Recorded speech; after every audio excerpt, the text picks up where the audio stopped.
Whoo, time to get that paper, man. Yeah, what up, gang? What up, squad? It's your boy, AreYouTherious, the realist, the coolest, the trillest, and king on the YouTube platform as we speak. Welcome back on the lit banger, man. I told y'all, I don't know if y'all watched the video. I did of watching Bronny and his combine, but I said I'm gonna start doing a series of like the best point guards, shooting guards, power forwards, centers. You know what I mean? Like, you know, and just go down the list, and then I'm gonna go to the football and do quarterbacks, running backs, wide receivers. So if y'all, are interested in seeing that, please comment, and tell me that you're interested. If not, I'm still probably gonna do it. Well, unless it doesn't do good on views, obviously, right? Because I don't want to waste my time. Because I want to do what y'all want to see. But we'll just start off with this and see how it goes. But anyway, man, we got top 10 greatest point guards of all time. What? Oh damn! I done went all the way. My bad, y'all. I don't know why I did that. Let's see what the channel name is. The channel name is Legend of Winning. They got a couple of different one of these, but this one I feel like is probably the best one to watch. So we're gonna go ahead and react to it, man. If you're new, subscribe, like the video, comment some more bangers. If they got the right list, or let me know if you liking the list. If not, comment who you think is best from good to bad type shit. I'm not good to bad, to like the best in order type shit. You know what I mean? Let's go ahead and see what this man got. Bang. What's up, YouTube? It's the one and only Legend of Winning, aka Low, and I'm back with another video. So everyone's on lockdown. Bro, I think this is Low from AMP. That's crazy. I hear his voice. What's up, YouTube? It's the one and only Legend of Winning, aka Low, and I'm back with another video.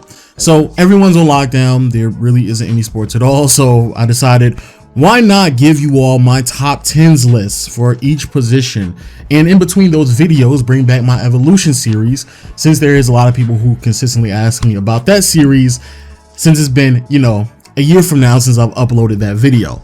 So with that being said, make sure you hit the subscribe button and notification bell so you can be updated when I upload these videos. But with that being said, let's get right into it. Coming at number 10, we have John Stockton. John Stockton is a 6'1" point guard. John Stockton was hard. Now, I'm not a basketball guy, bro. I'm not gonna lie. I know a lot. I know a good amount about basketball, but I ain't no nerd. So if I don't know some of these people, please excuse me. Who spent almost all of his 2-decade career playing for the Utah Jazz. The mailman. I know him. That's the mailman. Damn. He had a whole baby with like a 13-year-old girl, bro. Karl Malone. Yeah, he had a whole baby with like a 13-year-old girl, bro, on some shit. Like, yeah. Be cautious of that nigga. 18-year career, he, alongside his teammate Karl Malone, popularized the offensive scheme, the pick and roll, to the point where in today's NBA, so many other point guards benefited immensely. Now, when it comes to Stockton, his biggest positive is his longevity and durability. Throughout his career, he only had 2 seasons where he did not play all available games. Damn. And with that level, bro, I feel like you should look at that when you talk about who's the greatest, bro. Because niggas like LeBron sit down because he's exhausted.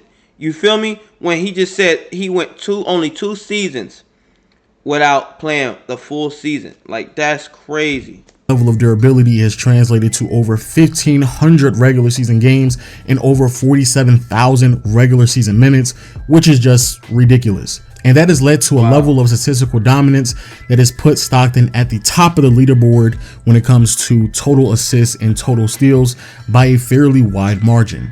Also in Stockton's career, he was a 10-time All-Star, an 11-time All-NBA performer, made the All-Defensive Team 5 times, led the NBA in assists 9 times, and led the NBA in steals twice. So why isn't Stockton any higher? Well, first has to do with the lack of postseason success, as even though, yes, the Utah Jazz were highly successful during the regular season, during the playoffs, they just couldn't get it done. And honestly, I don't really understand why, when it comes to the lack of postseason success, when it comes to John Stockton and Karl Malone, people only discuss the 97 and 98 season, because if you were to expand, they went to the finals that year when they played Jordan. The argument and look at their entire career together, John Stockton and Karl Malone have a losing record during the playoffs and have more first-round exits than conference finals appearance. And because of the lack of postseason success, it highlights a second problem with Stockton's career, in my opinion, and that is he was never given the responsibility to lead a team because he was privileged to play with Karl Malone for practically his entire career.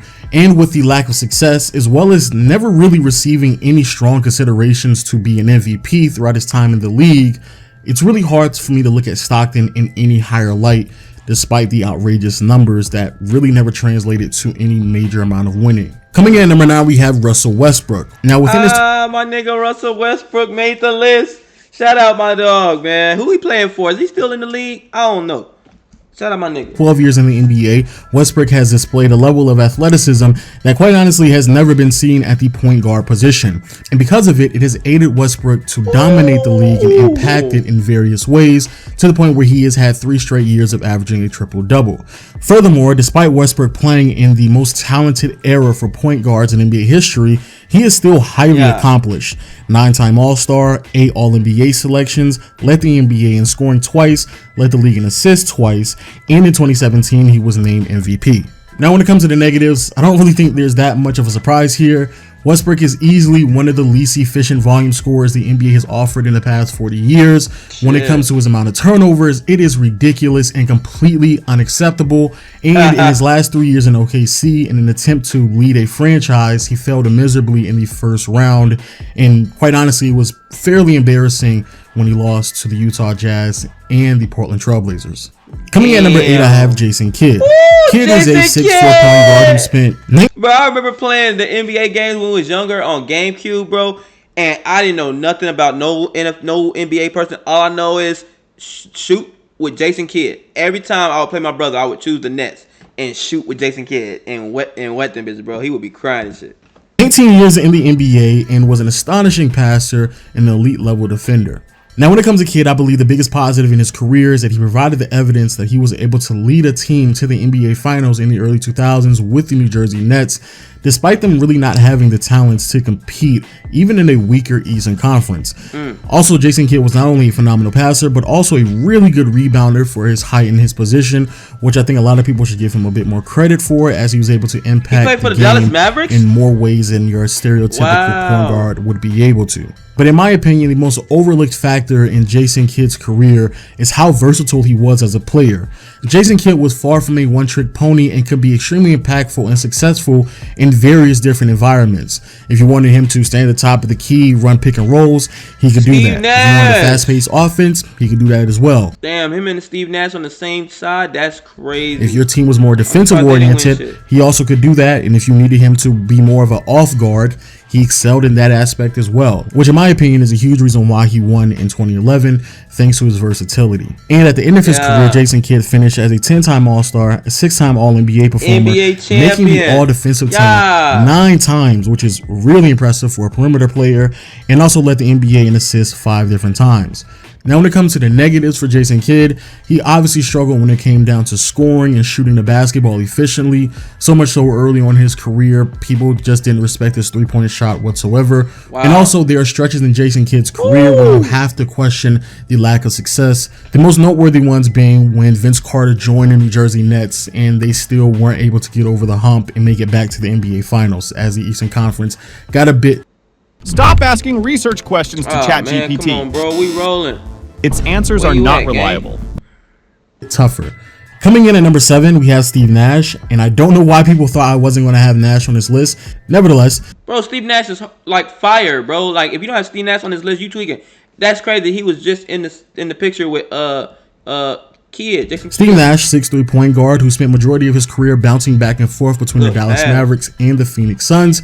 However, as we all know, most of his impactful years were playing with Phoenix in that 7 seconds or less offense, coached by D'Antoni during the mid-2000s. And to be fair to Steve Nash, that impact has clearly translated. Now, I remember him, bro, because I played basketball in middle school, and I used to try to study basketball. I just was not that good, bro. But he was a cold white boy, because we had a cold white boy on our team, KD. Kenneth Defee, and I was like, man, he had long hair at the time. Shout out my nigga KD, man. But yeah, he was cold like Steve Nash, bro. Translated into today's NBA and with today's point guards. Nash was an amazing shooter and extremely efficient from the field, as he has 2 seasons of a 50-40-90 split, which rarely happens in NBA history. And you pair that with Nash's sensational passing abilities, and you easily have one of the greatest point guards in recent memory. By the end of his career, he was an 8-time All-Star, 7-time All-NBA performer, 2-time MVP recipient, and led the NBA in assists 5 times. Now, when it comes to the negatives for Nash, there are 2 things that stand out the most. Defensively, he was a liability for a huge portion of his career. But more importantly, the one thing that I consistently harp on when it comes to Nash and his career is his inability to win a championship. Despite him playing alongside some all-time greats and very talented teammates, I still believe people underestimate how talented those Phoenix Suns. That's that nigga Amari Stoudemire. Oh no, that's Amari Stoudemire. I can't remember this nigga name. Fuck. Were and how unacceptable it is for them to never have won a championship or even make an NBA Finals appearance. Next up, we have Chris Paul, and to be completely honest with you from Chris Paul to Russell. That nigga been in the league for a long time, bro, and still doing shit. Westbrook was extremely difficult for me. However, CP3, 6-foot point guard who has played for the Hornets, Clippers, Rockets, and now the Oklahoma City. Y'all think D-Rose gonna be on there, bro? That nigga be injured a lot. I don't know. The Thunder has a very controversial career. When it comes to CP3 as an individual, he has everything that you would want out of a player, let alone a point guard. He's a great passer, very respectable assist numbers with a very low turnover rate. Ooh. Furthermore, defensively is what really separates CP3 from a lot of players on this list. Also, when it comes to scoring, Chris Paul has the perfect mixture of scoring and passing, and he's extremely efficient in doing so. So he very, very rarely wastes any shot attempts whatsoever. And all of that is translated to a career where Chris Paul is a 10-time All-Star, 8-time All-NBA performer, 9-time All-Defensive Teams, which is, again, very rare for a point guard to accomplish. Led the NBA in assists 4 times and led the NBA in steals 6 times. But of course, now with the negatives, and in my opinion, the biggest negative for Chris Paul in his career is his injuries. His injuries. I forgot this nigga be hurt. I remember, bro, I can't remember what year it was, but a team was in the not in the finals, maybe like the before the finals or whatever, and he was on a team. I think it was when he was with Houston. I think I won in Houston, bro. I believe it was Houston, gang. And this nigga got hurt and didn't play, and we lost. He's very injury prone, and he tends to get hurt in the worst times imaginable. Facts. That's what I just said. So many postseason runs where he should have gone further than he was supposed to, but the run was cut short due to an injury that he has sustained. And speaking of postseason runs, Chris Paul has only made it to the conference finals 1 time. Now, for a portion of his career, you can definitely make the argument that he wasn't on teams that were talented enough. However, when you look at his years with the Clippers, that becomes a bit more debatable, especially in 2015. And then when you look at his years in Houston, one of which he eventually did make it to the conference finals, that certainly isn't debatable whatsoever. But still, the lack of postseason success, regardless if you want to label him as a quote-unquote choker, which I won't, or attribute his lack of postseason. Nah, hell no, that nigga's a choker, bro. He's a choker. Now, I mean, I don't want to sit there and say that because I don't know. I've never been in the NBA, but like, come on, bro. How many chances do you get and then you fall? You literally fall every time. Success to his injuries, which I'm more so willing to do. So regardless, it's still there. Coming in at number 5, we have Oscar Robertson, and I'm not going to act like I've sat there and watched the Big O play during his time. Bro, this nigga said the Big O. So have y'all ever seen Proud Family, bro? Proud Family. I don't know if y'all ever seen Proud Family. The Proud Family is on Disney Channel. It used to come on in the early 2000s, and then they came back with it or whatever. So Oscar Proud is the dad, right? He played by Tommy Davidson Jr. or some shit. And he played basketball, and they called him Oscar. They call him the Big O. You know what I'm saying? Oscar Proud or whatever. You know what I'm saying? I didn't know that's where they got it from. That's crazy. However, I will be basing my opinion off of what I've read and what I've heard from other people who did witness him play. Oscar Robertson is a 6'5" point guard who spent majority of his 14-year career playing for the Cincinnati Royals and finished it playing for the Milwaukee Bucks. Robertson is famously known for being the first player in NBA history to average a triple-double back in 1962.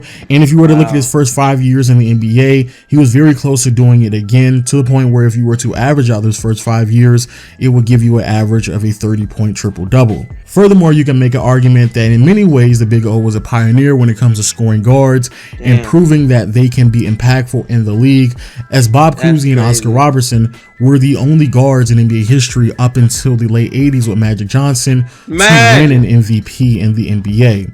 Bro, I look at it back then, man, and it's crazy to me, gang. Like, they were young, bro, in the 60s. So, you know how we got a camera right here, my laptop, my phone, my you know what I'm saying? Like, all this technology, you know? And, like, they didn't have that. They just had a TV that probably barely had color on it. Probably read a lot, probably write a lot of letters and shit, be on the phone for all hours of the night and shit. Like, you know what I'm saying? Like, driving them old-ass cars. Like, but that was his normal. And this is my normal. Like, I don't know, bro. I like thinking like that. Like, damn, bro. What if we swapped? We both would be lost. Like, you know what I'm saying? Also, by the end of his career, he will be a 12-time All-Star, an 11-time All-NBA performer, and led the league in assists 6 different times. Now, there's only 2 negatives for Oscar Robertson, one of which he has no control over, and that is just the era that he played in. I can only imagine. He said he ain't got no control over. I mean, his mama, that was his mom, and that was his dad. Like, they just happened to be hella old. You know what I'm saying? He was born in the 30s. That it had to be significantly easier for him to receive individual accolades as a guard during the 60s. But more importantly, from what I've understood, the numbers that Oscar Robertson was putting up never really translated to any type of success, especially early on in his career. And some people will go as far as saying that his playing style was a detriment to his team's success, and that is evident when you realize that some of his years in Cincinnati finished with a losing record, and there are even some years where they didn't even make the playoffs. However, I believe a lot of people overlook that thanks to his impact as well as the championship that he eventually won playing alongside Kareem Abdul-Jabbar. Coming in at number 4, we have Isaiah Thomas. Bro, this is freaking me out because they only got 4 more. Actually, they got 3 more spots left. So I'm thinking about, well, Magic didn't really. No, Magic was a point guard. Magic is it Allen Iverson, point guard? Kyrie. Steph, Harden. I mean, I know some of those may be honorable mentions, but like, who else is gonna be on the list, bro? And I'm for sure missing some. I'm scared, Gabe. I'm scared. Thomas, which I feel like will be another controversial take, but bad boy Pistons Isaiah Thomas, the 6-foot guard who spent his entire career playing for the Detroit Pistons, and in many ways, I feel like a lot of people underrate him as a player. Very impactful when it comes to providing the evidence that smaller guards can lead teams to a championship, which is something that he did not once but twice, and nearly did it 3 years in a row if he did not sustain an ankle injury. Also, he's one of the very few players in NBA history who can make the claim that he beat. Man, I ain't gonna lie, bro. I love man. I wish like I would have been young through like a lot of these stuffs, gang, because I'm like, man, if I was born and young back then I'd be old right now. You know what I'm saying? But like, you know, I just wish that I could have been there to see it, like physically. You know what I'm saying? Watching Michael play, watching them play, battle it out. You know, I think I would have watched basketball back then, but like now I don't really. But yeah, man, great time. Boy Pistons Isaiah Thomas, the 6-foot guard who spent his entire career playing for the Detroit Pistons, and in many ways, I feel like a lot of people underrate him as a player. Very impactful when it comes to providing the evidence that smaller guards can lead teams to a championship, which is something that he did not once but twice, and nearly did it 3 years in a row if he did not sustain an ankle injury. Also, he's one of the very few players in NBA history who can make the claim that he beat Michael Jordan, Larry Bird, and Magic Johnson, arguably all at their peak as well. Yeah. And personally, when it comes to me, I'm pretty sure many of you all can tell by now, I really don't care about numbers, especially if they do not translate to wins, which is why I applaud Isaiah Thomas even more, because in the early 80s, Isaiah Thomas was averaging great numbers, but changed his game significantly by the late 80s, entering the early 90s, as more of an off guard and gave Joe Dumars a bit more responsibility. Also, by the end of his career, Isaiah Thomas finished as a 12-time All-Star, 5-time All-NBA performer, and led the NBA in assists once, as well as being a 2-time champion and final MVP recipient. Guys, if you're looking to go back to school, UMGC is waiting. She's so fine. I seen her in like a movie or something, bro. She is bad. Shout out to Shouty. for digital I'll material. add just because she recipient in 1990. Coming in number 3, we have. Damn! Oh, I called it! I believe Allen Iverson was a point guard, bro. If I'm not mistaken. If I'm wrong, y'all gonna hit me up in the comment section anyway. But let me know, man. I believe AI was a point guard. Stephen Curry, 6'3" point guard who has spent all of his career playing for the Golden State Warriors and is still active in the NBA. Pretty sure many of us are aware who Steph Curry is, so just briefly, 6-time All-Star, 6-time All-NBA performer, 3-time NBA champion, 2-time MVP recipient, and the first ever unanimous MVP in NBA history. But more importantly, Steph Curry's impact on not only the NBA, but just how the game of basketball has been played is undeniable and is quite honestly astonishing how much the game has changed within a small amount of time. The only two negatives that I have with Curry in his career is A, defense, and B, the potential lack of longevity, because Curry is already entering his 30s and he only really has. What you mean already? Oh, this video must be old. I'm finna say this nigga is like. Oh, let me clean my camera. Oh, I'm sorry. I'm unplugged my headphones. This nigga is like 35. It's 2024. I don't know when this video was made. I can look afterwards. But yeah, Curry is like 34, 35. No, 35, 36. Something like that. 6 to 7 elite level years. Normally players that I have this high up in my rankings, they have a 10-year stretch of elite level play. And I don't really know if we're going to see that with Curry due to his injury prone past. That will also impact where he falls statistically when it's all said and done. My nigga is 36 years old, bro. That nigga is like right behind LeBron. How old is LeBron? LeBron James. LeBron is about to turn 40 in December. Bro, it just feels weird seeing these niggas. Like, I seen them when they was young, bro. Like, I seen them niggas when they was in their mid to early 20s, gang. But now we all getting old, man. Thank God. But nevertheless, his impact, his greatness is undeniable. Coming in at number 2, we have Jerry West. Oh, I forgot about Jerry West. Jerry West is the NBA logo nigga. Oh, the only person they could put above him is Magic. But bro, and what about D Rose? Oh man. Yes, I have Jerry West as a point guard, and no, I did not watch Jerry West play. So similar to Oscar Robertson, basing this heavily off of what I've been told and what other people have claimed about him in his career, who witnessed him. But when it comes to Jerry West, 6'2" point guard who spent his entire career playing for the Los Angeles Lakers, who put up remarkable. Look at this nigga hair, bro. He would play a whole game and his hair wouldn't move at all, bro. Crazy numbers, and quite frankly, I think he is grossly underrated when it comes to the type of impact he had as a small guard in an era and in a league that, quite frankly, was not built for him to succeed in many regards. And not only was he putting up great numbers, but also they did translate to a level of success that routinely positioned him to win a championship and put him in the finals, and eventually won a championship as well as a finals MVP during the year that they actually ended up losing to the Boston Celtics. So there's that. Then when it comes to individual awards, again, they're all there. All-Star appearances, All-NBA selections, and also all defensive teams as well. But very similar to Oscar Robertson, the biggest knock that I have for Jerry West is the area that he played in, and unfortunately, he does not have any control over that whatsoever. But more importantly, the only reason why I have Jerry West over Steph Curry is just because Curry has not played long enough, in my opinion. If he pieces together 8, 9, potentially 10 elite level years, I have no problem at all putting Steph Curry over Jerry West, even if that means he doesn't win another championship. And finally, we have Magic Johnson. Honestly, I don't really think that this is too controversial here. Magic Johnson, 6'9" point guard, just nasty. 6'9" point guard who spent his entire career playing for the Los Angeles Lakers. Ended his career as a 12-time All-Star, 10-time All-NBA performer, 3-time MVP winner, 5-time champion, and also won 3 Finals MVPs. He also led the NBA in assists 4 times and led the league in steals twice.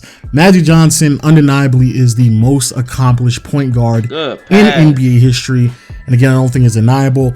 Then when it comes to postseason success, it is impressive how immediate the change was for the franchise when before Magic arrived, They were a first round exit, possibly second round.